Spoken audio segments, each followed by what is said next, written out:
مکہ پر ابرہہ کی چڑھائی۔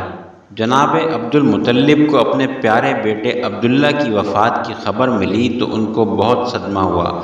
ابھی ان کا غم ہلکا نہیں ہوا تھا کہ یمن کے عیسائی حاکم ابرہہ نے مکہ پر چڑھائی کر دی۔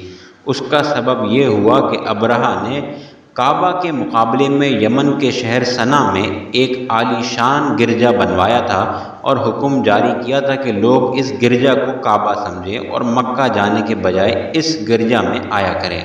عربوں کو کعبہ سے بڑی محبت تھی، ان کو ابرہہ کے حکم پر سخت غصہ آیا۔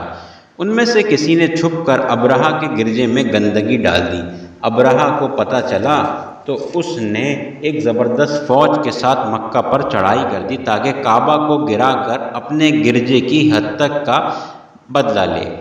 اس کی فوج کے ساتھ چند خوفناک ہاتھی بھی تھے۔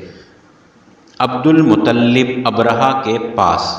ابرہہ کی فوج نے مکہ کے باہر ڈیرا ڈال لیا۔ وہاں عبد المطلب کے کچھ اونٹ چر رہے تھے۔ ابرہہ کے لشکریوں نے ان کو پکڑ لیا۔ عبد المطلب کو خبر ہوئی تو وہ ابرہہ کے پاس گئے اور اس سے کہا کہ آپ کے آدمیوں نے میرے اونٹ پکڑ لیے ہیں، مہربانی کر کے وہ واپس دے دیں۔ ان کی بات سن کر ابرہہ بہت حیران ہوا، کیونکہ اس کا خیال تھا کہ عبد المطلب اس سے کعبہ کو نہ چھیڑنے کی درخواست کریں گے۔ اس نے کہا، اے قریش کے سردار، بڑی حیرت کی بات ہے کہ تم کو اپنے مقدس مقام کعبہ کا تو کچھ خیال نہیں اور اپنے چند اونٹوں کی فکر ہے۔ عبد المطلب اس کی بات سن کر ہنس پڑے اور کہا، ان اونٹوں کا مالک میں ہوں، اس لیے ان کو چھڑانے کے لیے آپ کے پاس آیا ہوں۔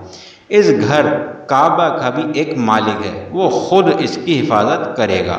ابرہہ نے طیش میں آ کر کہا، میں دیکھوں گا کہ کعبہ کا مالک اس کو میرے ہاتھ سے کیسے بچاتا ہے۔ ہاں، تم اپنے اونٹ لے جاؤ۔ اس سوال جواب کے بعد عبد المطلب واپس آ گئے، کھایا ہوا بھوسا۔ عبد المطلب کے واپس آنے کے بعد ابرہہ نے فوج کو تیاری کا حکم دیا اور پھر مکہ پر حملے کے لیے آگے بڑھا۔ اس وقت ایک عجیب واقعہ ہوا۔ آسمان پر ابابیل پرندوں کے جھنڈ نمودار ہوئے جن کی چونچوں میں پتھر کے کنکر تھے۔ انہوں نے یہ کنکر ابرہہ کے لشکر پر برسانے شروع کر دیے۔ جس پر بھی یہ کنکر پڑتے تھے اس کا جسم فوراً چیچک کے دانوں سے گل سڑ جاتا تھا۔ اس طرح ابرہہ، اس کی فوج اور ہاتھی سب کے سب بری طرح ہلاک ہو گئے اور ان کی لاشیں کھائے ہوئے بھوسے کی مانند ہو گئی۔